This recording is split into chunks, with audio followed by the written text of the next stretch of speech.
Namaste. Welcome to Jack Colley's Black Book. This is episode 51, continuing to talk about my Christmas album, Jack Colley's Jeanette Isabella, A Christmas Love Story. And this is what I've been chewing on today. I have been contemplating what makes the Christmas story something that it just seems to be on my mind this holiday season, every holiday season. What makes it so special? And we've been talking about different avatars and how sometimes God shows up on the scene in different ways to give humanity hope, to prophesy about how things have to change in order to be better, to give us guidance to say, hey, this needs to be changed, or you need to have protection. But there are different incarnations. There are different avatars of God that show up on the scene. And I've been thinking, what makes this infant so different? And so I have another way of putting this, because I was thinking of the Hindu the Hindu Trinity, if you want to call them the Hindu Trinity. You have Shiva the destroyer, you have Durga the creator, and then you have Krishna, who's like the philosopher of human life. This is how you make decisions. My Hindu friends would do much better at explaining this than myself. I mean, and even in the Jewish tradition, we have different avatars, different places where God shows up.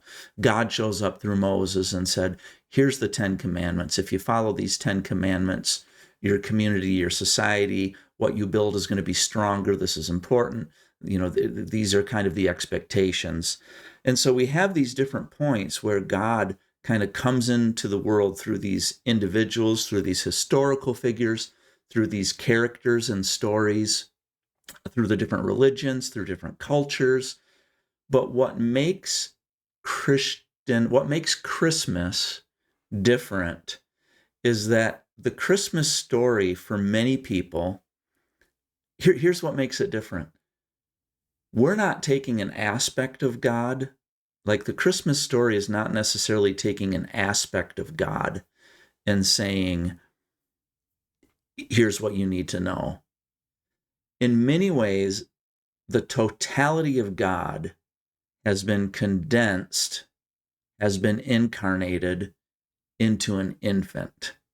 That's what makes the story so interesting. So believe it or not, take it literally or not, take it spiritually, figuratively or not, that to me is the distinguishing factor. It's what makes the story different, is that this is not an aspect of God coming through Moses. This is not an aspect of God coming through the Hindu gods of Shiva, Durga, and Krishna.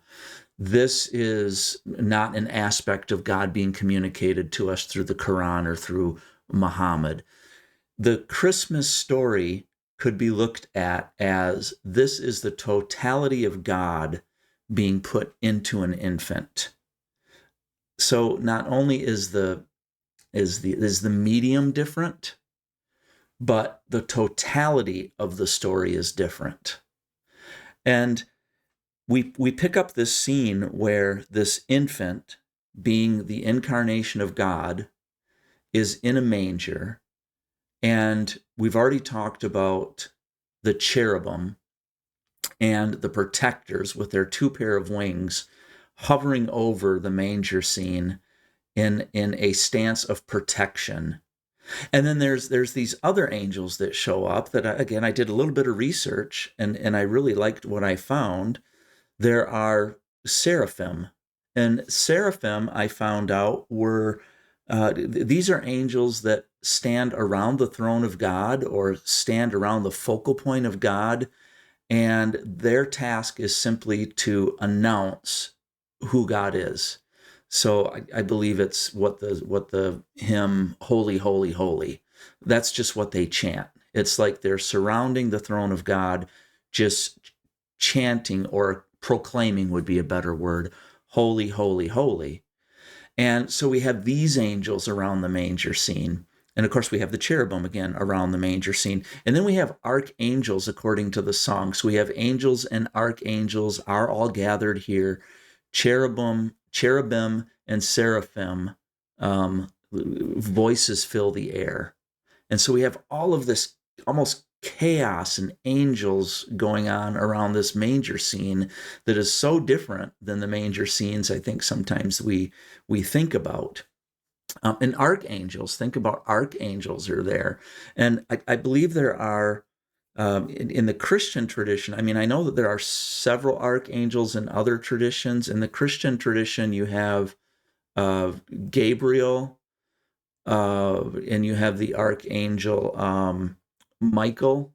So Michael, the archangel, was the one that defeated Lucifer in heaven, and then you have Gabriel, the archangel, and he's the one that announces the birth of Jesus. So you have even these archangels are here, and the archangels, if you think about it, if there's so few of them, here they are all above this manger scene in this storyline. So it's almost like everything gets focused on this manger scene. Cherubim, seraphim, voices fill the air. And then with all of the chaos above the manger scene that we don't depict that well. In fact, in my manger scene, I have one angel and Joseph is missing. So I found this really nice. I really like it. It's carved out of wood. And I didn't even realize Joseph was missing until I set it up. And I've had it set up for 3 years. And I just noticed the other day that I've positioned one of the shepherds in the place of Joseph, and my Joseph is missing. So my manger scene is short a couple characters. So apparently Joseph is an absent father in my manger scene. But anyway, but you have all of these angels, and when you zoom in on it, here's what the song says. So only Mother Mary. So you have this new mother that just gave birth to this infant. In her maiden bliss, she worships her beloved with a holy kiss. And I love that scene. I love this idea that God comes, incarnates into this infant, or becomes an avatar in the infant, if you want to look at it that way. And there's all of these angels guarding, and then there's this brief, intimate moment where the Mother Mary just gives her infant a kiss, almost like her and her infant are in their own world and completely not even aware of all of the angels, the archangels, the cherubim, the seraphim that are there announcing and protecting this infant. And I just really like that the Christmas story seems to add this new element. And I think it's important to recognize that I don't think that people ought to say that the Christmas story is somehow better.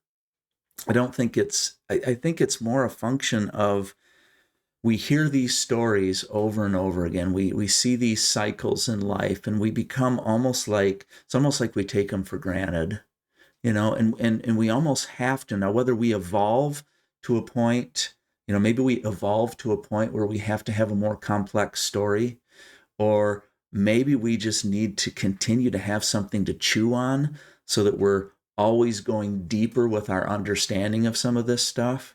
But for some reason, the Christmas story had to come along and say, okay, we've had all of these incarnations, all of these avatars of God show up, and now we've got a new way to process this story. So we're going to take the totality of God is going to come down and incarnate this helpless infant. And we're going to have all of these heavenly hosts guarding this situation. And then we're going to have this tender moment between a mother and her newborn child. And now, having, chewed on that a little bit, when I walk past the manger scene with the missing Joseph upstairs, I almost visualize all of these angels protecting this little infant. And in my mind, it just adds this different visual, this different depth, this more, it's almost like it brings out this more beautiful depth and understanding of what's going on in that manger scene.